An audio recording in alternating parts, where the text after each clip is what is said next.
नमस्कार बच्चों, ये हिंदी शाला में एक बार फिर से आप सभी का स्वागत है। आज हम करेंगे कक्षा 7 से पाठ 18 संघर्ष के कारण मैं तुनक मिजाज हो गया। इसकी लेखिका हैं विनीता पांडे। तो चलिए बिना देर किए शुरू करते हैं आज की कक्षा। वीडियो के अंत तक अवश्य बने रहिएगा ताकि पाठ की संपूर्ण जानकारी आप तक पहुंच सके। बच्चों, विनीता पांडे एक वरिष्ठ पत्रकार हैं। उन्होंने ये जो पाठ है वो उस समय लिखा जब प्रसिद्ध हॉकी खिलाड़ी धनराज पिल्लई 35 वर्ष के हो गए थे। उस समय उन्होंने उनका साक्षात्कार लिया था, यानी इंटरव्यू, जिसमें धनराज पिल्लई ने अपने बचपन से लेकर अब तक की अपने जीवन की मुख्य घटनाओं के बारे में बताया है। बच्चों, आपने अपने आसपास भी देखा होगा कि कुछ ऐसे व्यक्ति होते हैं जो छोटी छोटी बात पर नाराज हो जाते हैं या उन्हें बहुत जल्दी गुस्सा आ जाता है। इसके पीछे क्या कारण होता है, आपने कभी जानने की कोशिश की है? कुछ ऐसा ही धनराज के साथ भी है। वो भी बहुत जल्दी जल्दी गुस्सा हो जाते हैं, छोटी छोटी बात पर तुनक जाते हैं। तो आइए जानते हैं ऐसे कौन से कारण हैं कि वो स्वभाव से तुनक मिजाज हो गए। विनीता पूछती हैं, खिड़की पुणे की तंग गलियों से लेकर मुंबई के हीरानंदानी पवई कॉम्प्लेक्स तक आपका सफर बहुत लंबा और कष्ट साध्य रहा है। इसके बारे में कुछ बताइए।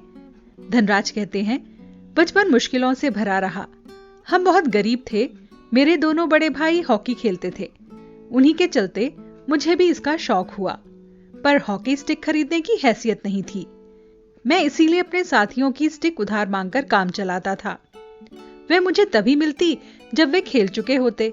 इसके लिए बहुत धीरज के साथ अपनी बारी का इंतजार करना पड़ता था। मुझे अपनी पहली स्टिक तब मिली जब मेरे बड़े भाई को भारतीय कैंप के लिए चुन लिया गया। उसने मुझे अपनी पुरानी स्टिक दे दी और वह नई तो नहीं थी, लेकिन मेरे लिए बहुत कीमती थी क्योंकि वो मेरी अपनी थी। तो इस प्रकार से धनराज बताते हैं कि मेरा जो बचपन है वो बड़ी गरीबी में बीता। मुझे हॉकी खेलने का जो शौक हुआ अपने भाइयों को देखकर हुआ, क्योंकि दोनों ही हॉकी के खिलाड़ी थे। लेकिन गरीब परिवार से थे ये, तो इसीलिए इनके पास इतने पैसे नहीं थे कि अपनी हॉकी स्टिक खरीद सके। तो पहले अपने साथियों से उधार मांगते और बाद में उनके भाई ने उन्हें अपनी हॉकी स्टिक दे दी जब उनका चुनाव हो गया भारतीय कैंप के लिए। भारतीय कैंप कौन सा? हॉकी के कैंप के लिए।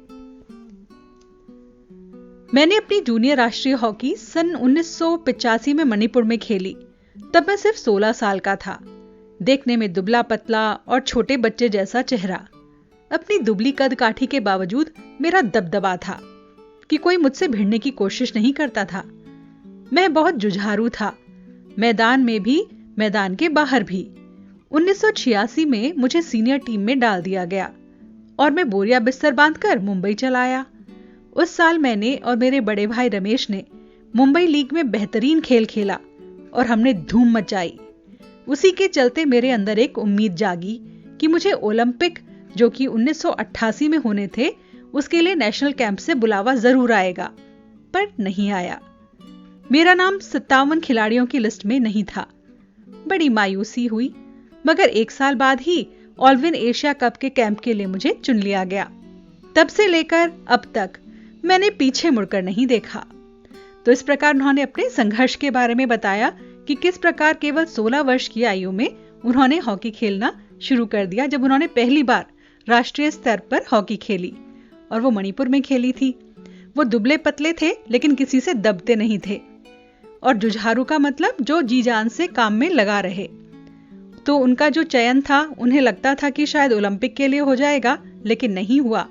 लेकिन उसके एक साल बाद ही उन्हें एशिया कप के लिए चुन लिया गया। विनीता कहती हैं, आपका विद्यार्थी जीवन कैसा रहा? अपने स्कूल के दिनों से आपकी किस प्रकार की यादें जुड़ी हैं? धनराज बताते हैं, मैं पढ़ने में एकदम फिसड्डी था। किसी तरह 10वीं तक पहुंच गया, मगर उसके आगे तो मामला बिल्कुल कठिन था। एक बात कहूं, अगर मैं हॉकी खिलाड़ी ना होता तो शायद एक चपरासी की नौकरी भी मुझे नहीं मिलती। आज मैं बैचलर ऑफ साइंस या आर्ट्स भले ही ना हूं, पर गर्व से कह सकता हूं कि मैं बैचलर ऑफ हॉकी हूं। मेरी शादी के लिए आप मुझे मास्टर ऑफ हॉकी कह सकते हैं। विनीता, आप इतने तुनक मिजाज क्यों हैं? कभी कभी आप आक्रामक भी हो जाते हैं। तो इस प्रकार वो अपने स्कूल के दिनों के बारे में बताते हैं कि मैंने ज्यादा पढ़ाई नहीं की, क्योंकि मैं खेलने में ज्यादा लगा रहता था और परिवार भी थोड़ा गरीबी के दौर से गुजर रहा था। तो उन्होंने केवल 10वीं तक पढ़ाई की है, लेकिन वो कहते हैं कि शायद अगर मैं हॉकी का खिलाड़ी नहीं होता तो मुझे चपरासी की यानी पियोन की नौकरी भी नहीं मिल पाती, क्योंकि वो ज्यादा पढ़े लिखे नहीं हैं। फिर वो कहते हैं कि पढ़ाई न करने के बावजूद मैं ये कह सकता हूं कि मैं बैचलर ऑफ हॉकी हूं, यानी मैंने हॉकी में बीए कर लिया है, यानी मैं हॉकी खेलने में बहुत अच्छा हूं, माहिर हो चुका हूं। तो विनीता उनसे पूछती हैं कि आप इतने तुनुक मिजाज यानी इतने जल्दी गुस्सा हो जाने वाले क्यों हैं? पाठ का जो शीर्षक है वो भी इसीलिए है कि संघर्ष के कारण मैं तुनुक मिजाज हो गया, यानी उन्हें जीवन में इतना संघर्ष करना पड़ा, इतनी जद्दोजहद करनी पड़ी कि उनका स्वभाव ही इतना चिड़चिड़ा हो गया कि वो छोटी छोटी बात पर गुस्सा हो जाते हैं। तो वो बताते हैं कि ऐसा क्यों है। आक्रामक हो जाना यानी जल्दी से ही लड़ाई झगड़ा करने जाने वाला। धनराज कहते हैं, इसका संबंध मेरे बचपन से जुड़ा हुआ है।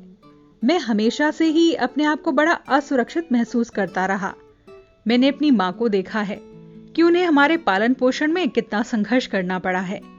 मेरी तुनुक मिजाजी के पीछे कई वजहें हैं, लेकिन मैं बिना लाग लपेट वाला आदमी हूं। मन में जो भी आता है सीधे सीधे कह डालता हूं, और बात को कई बार बाद में मुझे पछताना भी पड़ता है। मुझसे अपना गुस्सा रोका नहीं जाता। दूसरे लोगों को भी मुझे उकसाने में बड़ा मजा आता है। मुझे जिंदगी में हर छोटी बड़ी चीज के लिए जूझना पड़ा, जिससे मैं चिड़चिड़ा हो गया हूं। साथ ही साथ में मैं बहुत भावुक इंसान भी हूं। किसी को तकलीफ में नहीं देख सकता। अपने दोस्तों को और अपने परिवार की मैं बहुत कद्र करता हूं। मुझे अपनी गलतियों के लिए माफी मांगने में भी कोई शर्म नहीं महसूस होती। तो इस प्रकार धनराज ने इस बात का खुलासा किया कि क्यों वो इतने चिड़चिड़े हैं। वो कहते हैं कि बचपन से ही वो थोड़े से असुरक्षित महसूस करते थे, का मतलब उन्हें लगता था कि शायद उनके गरीब होने के कारण लोग उनके साथ अच्छा व्यवहार नहीं करते, और माँ भी उनकी बहुत ज्यादा मेहनत करती थी उनके लिए, क्योंकि परिवार का पालन पोषण उन्हें ही करना पड़ता था। तो वो कहते हैं कि बहुत सारी वजह हैं, लेकिन मैं बिल्कुल सीधा बोलने वाला इंसान हूं। मैं किसी बात को मीठी जुबान में नहीं कह सकता, जो जैसा है उसे वैसा ही बता देता हूं। लेकिन मेरे गुस्से को रोक पाना बड़ा कठिन हो जाता है मेरे लिए, क्योंकि मुझे छोटी से छोटी चीज के लिए भी जीवन में बहुत संघर्ष करना पड़ा है। लेकिन वो बहुत इमोशनल भी हैं। वो कहते हैं मैं किसी को भी तकलीफ में नहीं देख सकता, और अपने परिवार और दोस्तों को वो बहुत प्यार करते हैं। और उनमें सबसे अच्छी बात यह है कि वो अपनी गलती के लिए माफी मांगने में कभी शर्माते नहीं हैं। तो बच्चों, उनसे हम ये सीख ले सकते हैं कि अगर हमसे कोई गलती हो जाती है तो उसके लिए माफी मांगने में कभी हमें पीछे नहीं हटना चाहिए। विनीता पूछती हैं, आपके परिवार की आपके लिए क्या अहमियत है, यानी क्या इंपॉर्टेंस है? तो धनराज बताते हैं, सबसे अधिक प्रेरणा मुझे मेरी माँ से मिली। उन्होंने हम सब भाई बहनों में अच्छे संस्कार डालने की कोशिश की है। मैं उनके सबसे नजदीक हूँ। मैं चाहे भारत में रहूं या विदेश में, रोज रात में सोने से पहले माँ से जरूर बात करता हूँ। मेरी माँ ने मुझे अपनी प्रसिद्धि को विनम्रता के साथ संभालने की भी सीख दी है। मेरी सबसे बड़ी भाभी कविता भी मेरे लिए माँ की तरह ही है। वह भी मेरे लिए प्रेरणा स्रोत रही हैं। विनीता पूछती हैं, आपने सबसे पहले कृत्रिम घास यानी एस्ट्रोटर्फ पर हॉकी कब खेली? यानी जो आर्टिफिशियल घास होती है उस पर आपने हॉकी खेलना कब शुरू किया? तो धनराज कहते हैं, मैंने सबसे पहले कृत्रिम घास तब देखी जब राष्ट्रीय खेलों में भाग लेने के लिए मैं नई दिल्ली आया। तो बच्चों, यहाँ हर एक पंक्ति से एक प्रश्न बनाया जा सकता है। तो धनराज कहते हैं कि मेरा परिवार मेरे लिए बहुत महत्वपूर्ण है, और सबसे अधिक महत्वपूर्ण मेरी माँ है।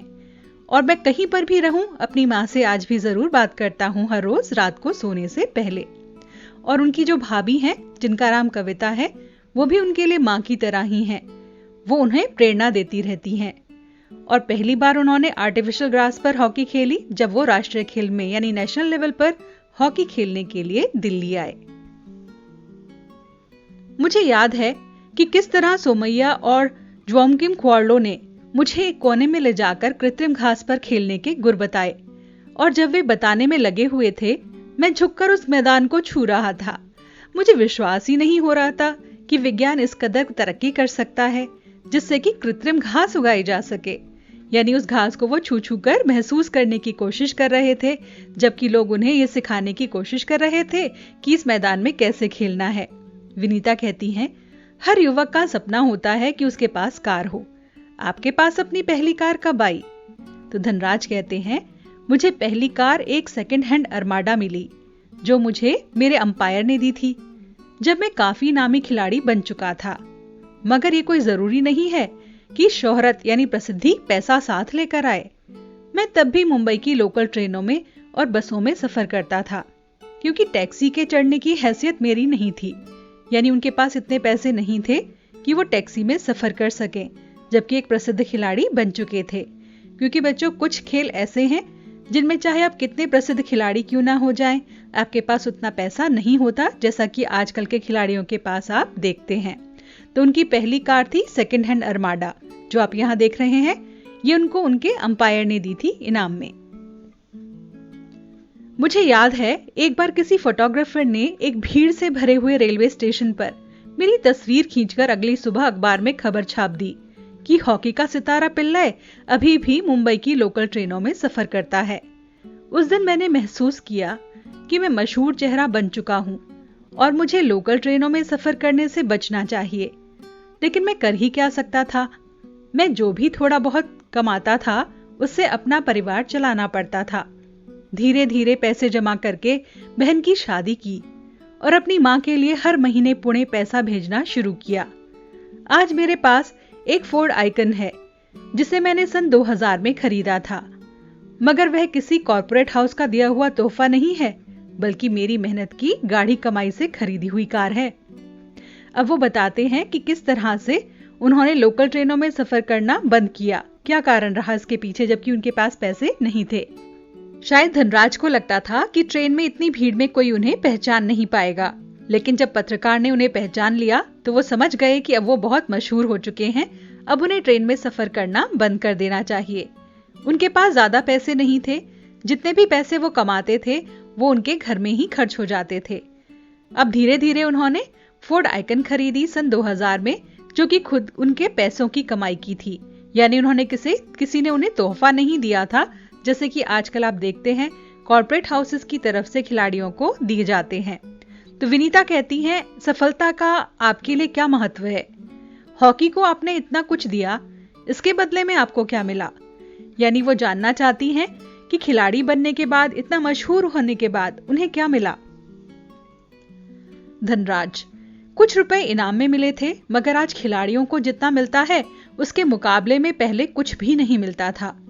मेरी पहली जिम्मेदारी थी परिवार में आर्थिक तंगी को दूर करना, उन सबको एक बेहतर जिंदगी देना। विदेश में जाकर खेलने से जो कमाई हुई, उससे मैंने पुणे में भाऊ पाटिल रोड पर 2 बेडरूम का छोटा सा फ्लैट खरीदा। घर छोटा जरूर है, पर हम सबके लिए काफी है। 1999 महाराष्ट्र सरकार ने मुझे पवई में एक फ्लैट दिया। वह ऐसा घर है जिसे खरीदने की खुद मेरी हैसियत कभी नहीं हो पाती।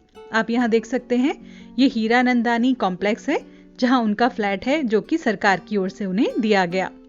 विनीता पूछती हैं, सेलिब्रिटीज के साथ एक ही मंच पर बैठना कैसा लगता है? यानी जो प्रसिद्ध लोग हैं उनके साथ बैठकर आप कैसा महसूस करते हैं? धनराज कहते हैं, बहुत अच्छा। जब हम राष्ट्रपति से मिले तब ये महसूस हुआ कि हम कितने खास हैं। हॉकी ही है जिसके चलते हर जगह प्रतिष्ठा मिली। इस प्रश्न का जवाब देते हुए धनराज कहते हैं कि बहुत ज्यादा तो नहीं, थोड़े रुपए इनाम में जरूर मिले। जब उन्होंने विदेश में खेलना शुरू किया तो उन्होंने अपनी आर्थिक जो तंगी थी परिवार की, उसे दूर करना शुरू किया और विदेश जाकर खेलने पर जो उन्हें पैसे मिले उससे उन्होंने 2 कमरे का एक फ्लैट खरीदा और 1999 में महाराष्ट्र सरकार ने उन्हें पवई में फ्लैट दिया। अब उनकी जिंदगी थोड़ी पहले से बेहतर है और वो बताते हैं कि सेलिब्रिटीज के साथ बैठने में उन्हें बहुत अच्छा लगता है। उन्हें जो कुछ भी अब तक मिला है इसी हॉकी खेल की बदौलत मिला है, तो इसके प्रति वो कृतज्ञ भी हैं। उन्हें लगता है कि उनकी प्रसिद्धि का कारण हॉकी का खेल है। तो बच्चों, इस प्रकार से हमने जाना कि किस प्रकार व्यक्ति कितना भी बड़ा क्यों ना हो जाए, उसे विनम्र बने रहना चाहिए और अपनी सफलता का श्रेय अपने परिवार को वो देते हैं, उसी तरह हमें भी अपनी सफलता का श्रेय अपने साथ में काम करने वालों को जरूर देना चाहिए, जिनके कारण हम उस स्थान तक पहुंचे। तो बच्चों, यहाँ धनराज स्वीकार करते हैं कि जो हॉकी का खेल है उसी ने उन्हें प्रसिद्ध बनाया, जिसके लिए उन्होंने इतनी मेहनत की कि वो मेहनत आज रंग लाई है। वो प्रसिद्ध लोगों के बीच में बैठते हैं, राष्ट्रपति से मिलने का मौका मिला। ये सभी चीजें उन्हें ये बताती हैं कि उनकी जो मेहनत है वो बेकार नहीं गई। इसके साथ ही एक बात और हमें सीखने के लिए मिलती है कि चाहे हम गरीबी में क्यों ना रहें, छोटे और बड़े इसमें ज्यादा अंतर नहीं रह जाता यदि हम मेहनती हैं, संघर्ष करने से घबराते नहीं हैं, क्योंकि मेहनत कभी असफल नहीं जाती। एक ना एक दिन वो रंग अवश्य लेकर आती है। अगर मेहनत करते रहें, लगन के साथ लगातार काम करें, तो सफलता हमारे कदम अवश्य चूमती है, जैसा कि धनराज के साथ हुआ। तो हमें लगता है पाठ आपको समझ आ गया होगा। इसी पाठ के शब्दार्थ, MCQ तथा प्रश्नोत्तर के साथ शीघ्र ही आपसे फिर से मुलाकात होगी। तब तक के लिए हम आपसे विदा चाहते हैं। विदा।